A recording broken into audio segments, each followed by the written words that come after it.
इसी प्रकार की सुंदर कथा सुनने के लिए हमारे YouTube चैनल हरि नाम जलधारा को सब्सक्राइब करें।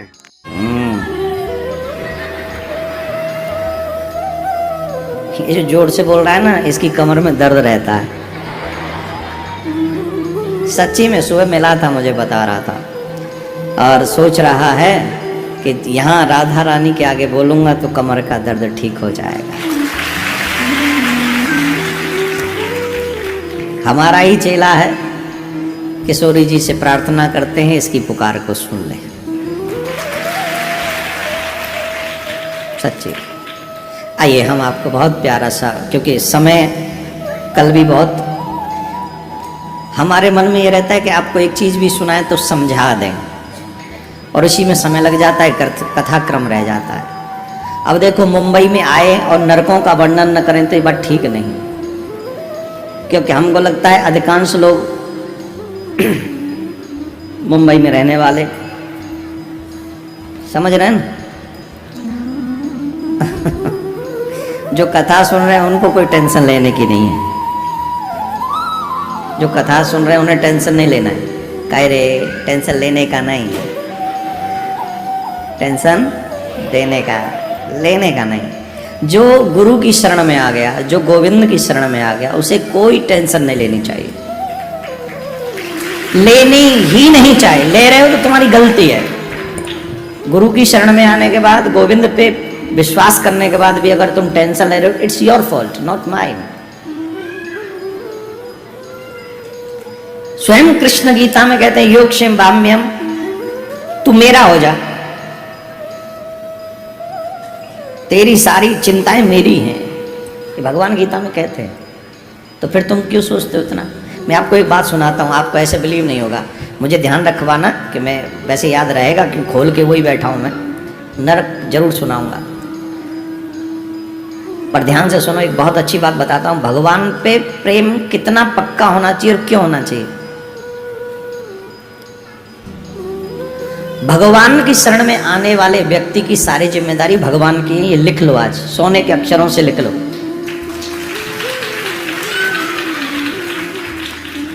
कैसे? सुनो, विभीषण जी का नाम सुना है? विभीषण जी, उस समय की बात है, पहले रथ से, आज भी विभीषण जी पृथ्वी पे हैं, ये याद रखें। एक श्री रंगनाथ जी के मंदिर में विभीषण जी आज भी ब्रह्म मुहूर्त से पूर्व श्री रंगनाथ महाराज की सेवा करने आते हैं, और वहां पर उनके चढ़ाए हुए चंदन और पुष्प, जब ब्रह्म मुहूर्त में पट खुलते हैं रंग जी के मंदिर में, वृंदावन वाले नहीं, अलग, वहां उनके चढ़ाए हुए पुष्प का दर्शन आज भी होता है, चंदन भी मिलता है, तो वो आज भी आते हैं। पहले की बात थी तो वो रथ से आते थे, दिव्य रथ था उनके पास में, उस दिव्य रथ से वो आते थे। तो उस नगर में संयोग से एक दिन वो जा रहे थे श्रीरंग जी का दर्शन करने के लिए, तो जैसे ही उन्होंने टर्न लिया, जैसे टर्न होते हैं ना नगर में, नगर जो नगर का प्रमुख रोड होता है, मार्ग होता है, राजमार्ग पहले उसको बोला करते जब भगवान जी विराजते हैं, तो ऐसे यूं कट किया उन्होंने, टर्न लिया, तो एक इनका टर्न लेना हुआ, इनके रथ का, और सामने से उस कट पे ही एक निर्बल से ब्राह्मण निकले अचानक से, और रथ का पहिया उनके ऊपर चढ़ गया, रथ का पहिया उनके ऊपर चढ़ गया और उनका प्राण निकल गया। अब रथ वैसा तो होगा नहीं, रथ तो रथ ही था, अच्छा खासा रथ था, चढ़ गया, प्राण निकल गया। वहां ब्राह्मण और इकट्ठे हो गए, उन्होंने देखा, रे राम राम, ये तो बड़ा पापी है, इसने तो ब्राह्मण मार दिया, ब्रह्म हत्या कर दी। सबने विभीषण को घेर लिया ब्राह्मणों ने, और बड़ी जोर जोर से मारने लगे, पीटने लगे, हाथ में जो भी दंड थे उन दंडों से उनको पीटने लगे। अब पीट रहे हैं, उनके शरीर में कोई अंग भंग हो नहीं रहा था, शस्त्र लाए काटने के लिए, वो शस्त्र से कटे ना। क्यों नहीं कटे? क्योंकि भगवान ने उन्हें अभयदान दे रखा है, अमर कर रखे हैं। भगवान जब लंका जीत के जा रहे थे तो विभीषण से क्या कहा था? करहु कल्प भर राज तुम मोय सुमरेउ मन माहि, पुण्य मम धाम सो आयऊ जहां संत सब जाएं। एक कल्प तक तुम राज्य करो और मेरा स्मरण मन ही मन करते रहो, फिर तुम वहां मेरे पास आना, जहां पे सभी संत आते हैं, मैं तुम्हें वहीं मिलूंगा, मेरे धाम में आ जाना। तो भगवान ने जब ये कहा है कि एक कल्प तक राज्य करो, पहने पहने हथियारों से लेके, शस्त्रों से लेके उनको काट रहे थे ब्राह्मण कि तुमने ब्रह्म हत्या की है, पर उनका अंग भंग हो ही नहीं रहा था, क्योंकि भगवान का वाक्य था एक कल्प तक तो उन्हें कुछ हो ही नहीं सकता। तो वो कह गए अरे ये तो माया भी है कोई, इसे तो कुछ फर्क ही नहीं पड़ रहा। तो ब्राह्मणों ने उसे काल कोठरी में बंद कर दिया विभीषण को। भूखा प्यासा, पानी वानी कुछ नहीं मिलेगा, मर जाएगा। विभीषण जी सबको जानते हुए भी चुप रहे, मौन रहे। क्यों रहे? बोले मैंने, मेरे जानबूझ के नहीं पर अनजाने में सही, पर मेरे रथ से ब्राह्मण की हत्या हुई है तो दंड मुझे मिलना चाहिए। जो सजा मिल जाए वही अच्छा, जो भगवान की कृपा। तो उन्होंने अपने आप के बचाव में कुछ नहीं किया। देखिए आप लोग बात करेंगे ना तो माताराम, आप बात करेंगे ना तो ये इतनी बड़ी जगह नहीं कि आप दिखे ना मुझे भी दिख रही हैं और उन्हें भी दिख रही हैं। आप प्लीज यहां आए हो तो यहीं के बने रहो। कहां थे हम? तो विभीषण जी को लगा कि मेरे द्वारा ब्रह्म हत्या हुई है तो जितना फल मुझे मिल जाए उतना अच्छा। तो उन्हें बंदी बना लिया गया, काल कोठरी में उन्हें बंद कर दिया गया। नारद जी पहुंचे अयोध्या राम जी के पास।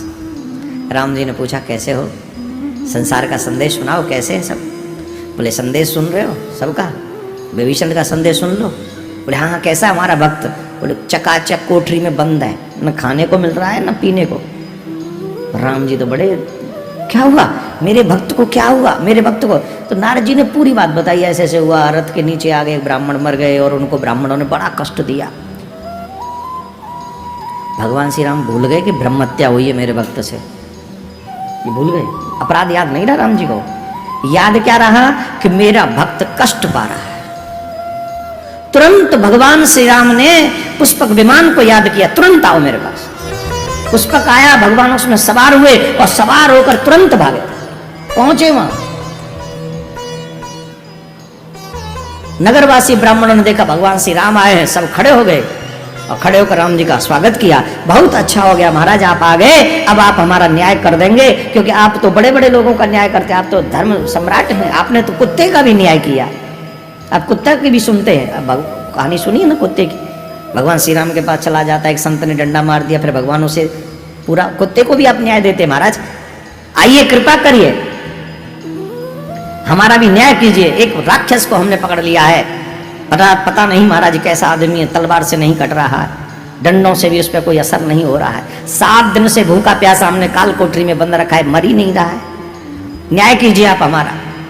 भगवान ने कहा पहले हमें दिखा तो दो कौन है। अरे महाराज आप ब्राह्मणों की नहीं सुन रहे हो? अरे भाई दिखा तो दो, उसकी भी सुन ले। तो भगवान लेकर गए काल कोठरी में, भगवान श्री राम पहुंचे ब्राह्मणों के साथ, काल कोठरी खोली, भगवान स्वयं अंदर गए। विभीषण ने देखा भगवान आए हैं, विभीषण ने साष्टांग दंडवत की और भगवान के नैन सजल हो गए। मेरे रहते हुए मेरे भक्त को इतना कष्ट उठाना पड़ा। उठाया, उसको अपने गले से लगाया। ब्राह्मणों ने कहा महाराज आप न्याय कीजिए, इनके द्वारा ब्राह्मण मारा गया, ब्रह्म हत्या हुई और आप इन्हें गले से लगा रहे हो। तो भगवान श्री राम कहते हैं आप सबसे हाथ जोड़ के प्रार्थना करता हूं, इस भक्त को आप छोड़ दो। महाराज इसने ब्रह्म हत्या की है और आप ऐसा कह रहे हैं, इसका मतलब ब्राह्मणों को न्याय आपके यहां भी नहीं मिलेगा? ऐसा नहीं करो, ऐसा नहीं करो। आप ब्राह्मणों को कौन, आप तो स्वयं ब्राह्मण हैं, परंतु इन्होंने ब्रह्म हत्या की है, फिर भी मेरे भक्त हैं, मेरी शरणागति है। आप बताओ ब्रह्म हत्या का जो भी दंड है, भगवान के वाक्य सुनना, मानव हो तो तुम्हारा हृदय फट जाएगा। भगवान श्री राम कहते हैं जो भी ब्रह्म हत्या का पाप है जो विभीषण को लगा है वो मैं अपने सर लेता हूं, वो मैं अपने सर, वो पाप मेरा है। शरण में आए हुए व्यक्ति से कोई अपराध हो जाए तो स्वामी का अपराध माना जाता है, इसलिए मैं अपराध मैं स्वीकार करता हूं, पर इस भक्त को क्षमा करो। ये देखते ही सब ब्राह्मण रो उठे, सब ब्राह्मण आंखों से अश्रु बहा रहे थे देख करके हमारे भगवान कितने भक्त वत्सल हैं, कितने दीन बंधु हैं। और इतना ही नहीं, ब्रह्म हत्या का जो जो प्राश्चित ब्राह्मणों ने बताया, विभीषण की जगह भगवान श्री राम ने किया वहां पर। विभीषण ने नहीं, भगवान श्री राम ने किया। तो ऐसे दयालु की शरण में आने के बाद तुम चिंता क्यों करते हो? तुम युगल सरकार से प्रिया कांजू के शिष्य बन गए, उनकी शरणागति तुम्हारी हो गई, इसके बाद भी अगर तुम्हें चिंता है, मतलब तुम्हारा समर्पण सच्चा नहीं। जिस दिन समर्पण हो जाए, हाँ, जब तक तुम दुनिया पे भरोसा करोगे तब तक भी दुख पाओगे। हमारी प्रॉब्लम क्या है? कभी यहां भरोसा, कभी यहां भरोसा, कभी यहां भरोसा, तीन नावों में पाँव है। कभी घर वाले देख लेंगे, कभी रिलेशन में आ जाएंगे, वो हेल्प कर देंगे, और जब वो सब जगह से धक्का मार देते तब अब भगवान ने, हे प्रभु अब तो आप ही हो। उसमें भी एक आध दिन की देरी हो जाए तो फिर भगवान पे विश्वास हो जाता है। हाँ या ना? जवाब दो। एक जगह गांठ मार के बैठ जाओ, you are mine, I am yours, I don't want to go anywhere. अब तुम करो जो तुम्हें करना है। I promise you, he will make you happy, definitely he will make you happy. आपको खुश कर देगा। क्या बोलना पड़ेगा? इसी प्रकार की सुंदर कथा सुनने के लिए हमारे YouTube चैनल हरि नाम जलधारा को सब्सक्राइब करें।